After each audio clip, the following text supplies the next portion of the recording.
Good afternoon, everyone. Bonjour tout le monde. Je m'appelle Alex Neve. Je suis secrétaire général d'Amnesty International Canada, branche anglophone. I'm Alex Neve, the Secretary General of Amnesty International Canada's English branch. In November 2014, after a protracted and contested extradition hearing and appeals that notoriously revealed many glaring weaknesses in Canadian extradition law and practice, Hassan Diab was extradited to France. He stood accused, though not formally charged, of a 1980 synagogue bombing in Paris, a terrible act of terrorism for which, of course, there must be justice. Hassan Diab has always maintained his innocence, and as time goes by, the evidence that he very likely was not even in France at the time only grows. In November 2014, who would have possibly imagined that his extradition to France, a close ally of Canada with a sophisticated legal system, would bring us to the point that Hassan Diab faces today, which is the following. For more than 2.5 years, Hassan Diab has been held without formal charge and without trial. 6 times, the investigating judges who were charged with the responsibility for looking into the facts and evidence have ordered that he be released on bail while their investigations continue. 6 times, those release orders have been appealed by the prosecutor and summarily overturned by the appeal court. The investigating judges have become more and more forceful in their orders, making it clear that they increasingly find that evidence points to Hassan Diab's likely innocence. Others will provide more detail about that evidence. Here's the key human rights concern. Liberty is an essential, precious human right.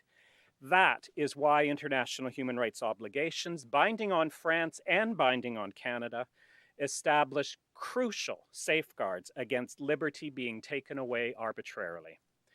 And there is now absolutely no doubt that France has breached those safeguards, has violated and continues to violate Hassan Diab's right to liberty, and thus stands in violation of numerous international human rights treaties ratified by France several decades ago. Because international human rights norms are clear.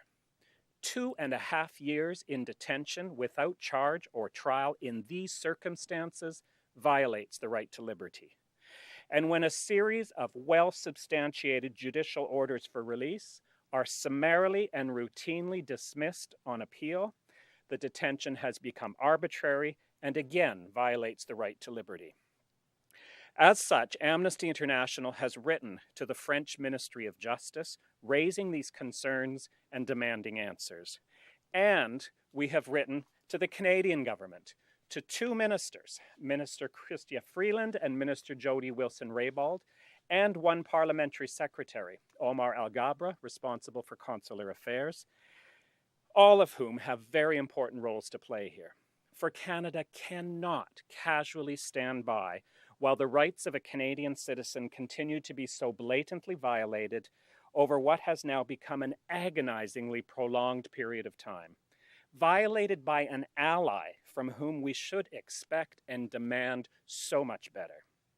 We have therefore urged the Canadian government to intervene forcefully with French authorities and to do so at increasingly high levels of exchange between our governments, with an urgent demand that Hassan Diab be released on bail from this prolonged and arbitrary detention.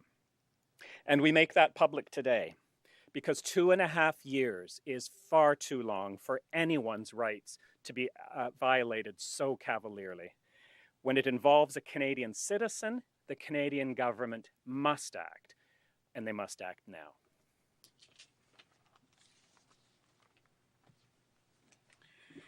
I'd like to advise those present that in addition to the eloquent message from Amnesty International, BC Civil Liberties Association and the Canadian Civil Liberties Association join, and they have public statements that will be distributed today also with the same message. Let me say briefly, because I've spoken on this many times publicly now, this case, even in the Canadian setting for extradition, was a weak one at its highest from the outset, so weak that the Canadian judge said no conviction could reasonably be expected, assuming a fair trial. But a fair trial is not one based on secret, anonymous intelligence, and lacking real or reliable other evidence. There's some handwriting, but it's ridiculously unreliable. The samples were taken and relied upon not from Hassan Diab, but from another person for comparison purposes. So lacking real or other reliable evidence, France relies on secret, anonymous intelligence, which in the first place is not evidence and is universally decried in being used as evidence in criminal prosecutions. The French investigative judges who are conducting the investigation on behalf of France, in ordering Dr. Diab's release, have said, and this is their word, there is consistent, and their word, corroborated evidence of his innocence. It was strengthened during this last week. We are now up to, thanks to the efforts of the investigative judge in this case, 6 independent witnesses who were part of a group studying with Dr. Diab and with whom the exams at the Lebanese University were written during the critical period. Those witnesses all confirm his presence studying and writing the exams during the critical time period when this crime happened in France. Secondly, documents from the Lebanese University confirm that he sat and passed the exams, wrote them and passed them at the critical time when this mystery person, who, by the way, was described as 40 to 45 years old, Dr. Diab was 26 years old in 1980, was perpetrating the crime in Paris. There are 2 other features to the evidence that are worth mentioning. There's now been confirmation by the investigating judges that Dr. Diab did, in fact, lose his passport, as he claimed during the Lebanese Civil War. There's further confirmation from remarks made by the investigating judge that the passport appears to have been used by another human being, not Hassan Diab. So when you marry that with the fact that fingerprints of this suspect were collected by the French police in 1980 and do not match Dr. Diab, that a palm print in the investigation was gathered that does not match Dr. Diab, and that the physical description absolutely excludes him, there's overwhelming evidence that an innocent man is being detained for an extensive and arbitrary period of time. He's always stated that he's wholly innocent. French investigators now say the evidence confirms his innocence, and he has become, in effect, a political prisoner of the terror trauma in France, who do not want to look soft on terror. The Canadian government of Prime Minister Trudeau must act to protect its innocent citizen, not sit idly by and let this protracted injustice carry on.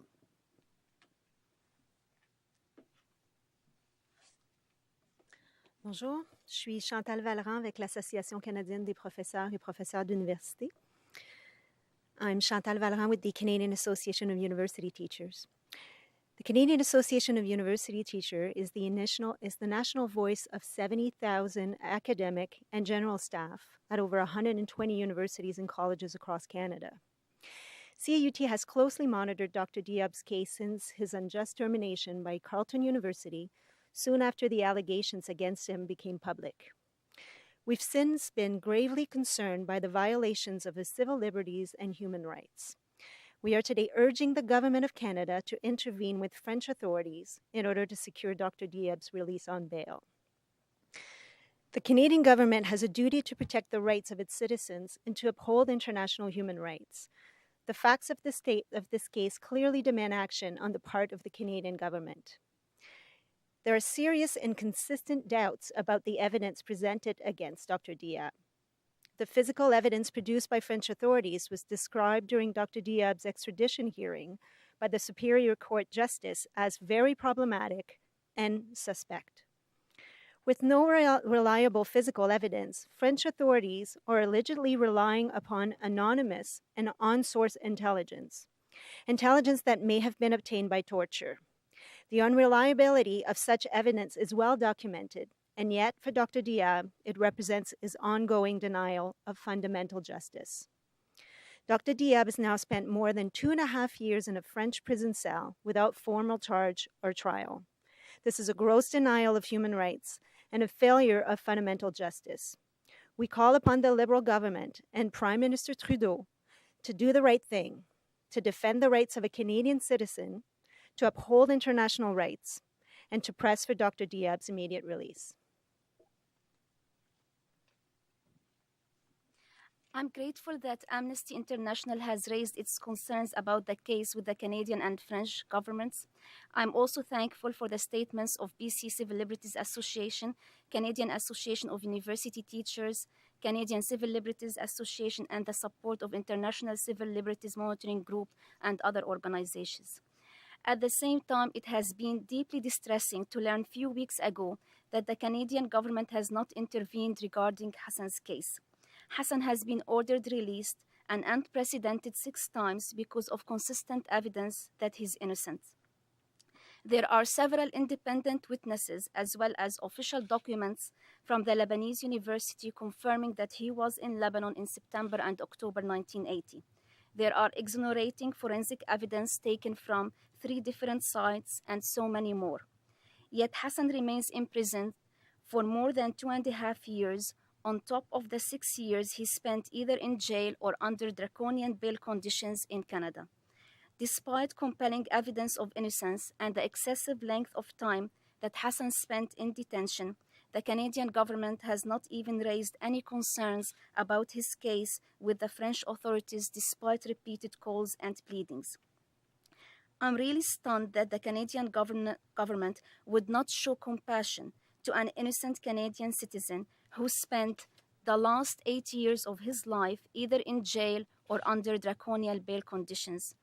I'm really baffled by the lack of any government interventions on behalf of an innocent Canadian citizen who was torn away from his family and home and was unjustly extradited based on evidence that was known to be very problematic, suspect, and illogical.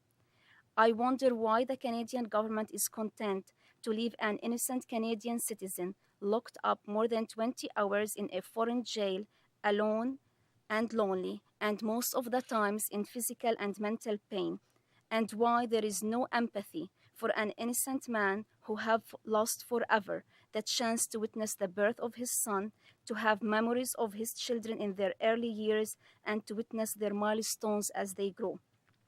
Why is there this total indifference to the suffering of an innocent man and the plight of his family? Every additional day that passes and Hassan is in jail is a day that is unjustly taken away from him and from our children and family. The Canadian government has a moral and ethical obligation to right this wrong and to bring Hassan home.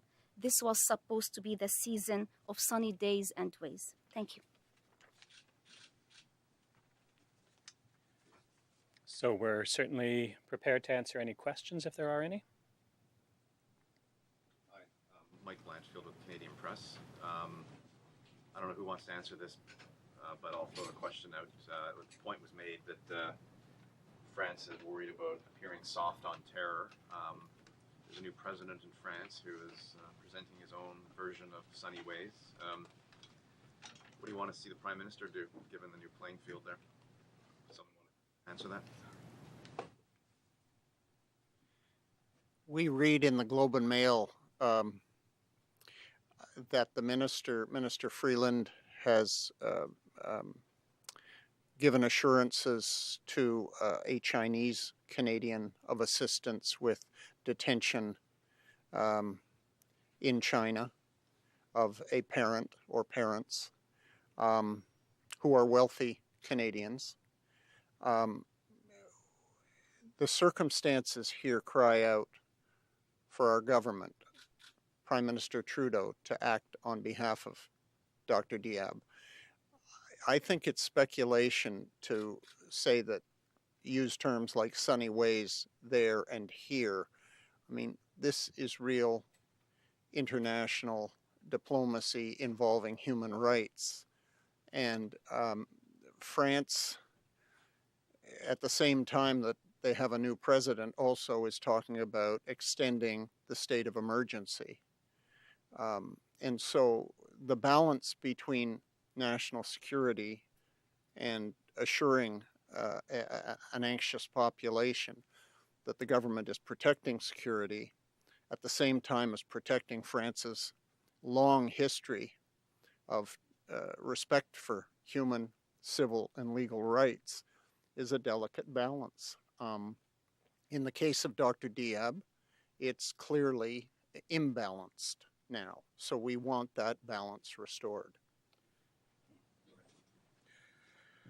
I would just add that I think it was pretty clear very soon after the French election that there's a sense of camaraderie between President Macron and Prime Minister Trudeau. And I think that offers a very important opening and responsibility here, both at his level, but also very importantly at lower levels, minister to minister, for instance. That in that sense of a spirit of cooperation between Canada and France now, this case has to rocket up to the top of the priority list as to issues that need to be addressed between Canada and France. It's absolutely the moment to do that. The Canadian government this week has said that they didn't announce some changes to their justice policy and criminal code. They touted it as an evidence-based approach to the law.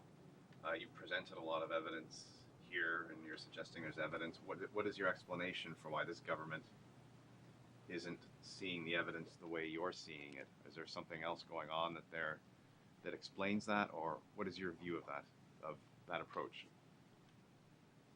No, I don't get the impression our government doesn't see the evidence clearly for what it is. I think there's been a deference to France. We're getting the feeling on behalf of the family that it's Canada playing the passive little brother to France. But this is a time for the Canadian government to stand up for one of its citizens. And I think it's important to remind ourselves that this case has unfolded across two governments. It began under Stephen Harper's government and continues now. And I think part of what we have here is that there's from the beginning both been an unwillingness and an inability to accept that France would be capable of this kind of injustice. And I think that is one of the things that is, in many respects, particularly distressing about this case. France is a country with a well-established legal system, very committed to the international human rights system. Certainly across a whole range of issues, stands shoulder to shoulder with Canada at the UN with regard to human rights concerns. And so I think we haven't seen the kind of probing that's looked at the evidence in the way you're suggesting. And we're all coming forward today now to say that has to stop. 2.5 years is far too much deference to give to a system that, in Hassan Diab's case to date, has delivered nothing but injustice. Are you asking for his release on bail? Which I think you said. If so, what happens after that? I mean, why aren't you simply, based on the evidence you presented, simply asking for him to be repatriated? I mean, I think you'll probably hear a variety of different requests from the legal team, from Hassan's family, from human rights organizations, and I think it just reflects our different state of engagement with the case. So Amnesty International, primarily through our French section, is engaging with the French government, has highlighted a number of concerns, all of the kinds of concerns that you'll see repeated in Amnesty's letter to the Canadian government, has noted Amnesty's view that in this context, therefore, French authorities appear to be in contravention of a number of international human rights legal obligations, and demanding some answers.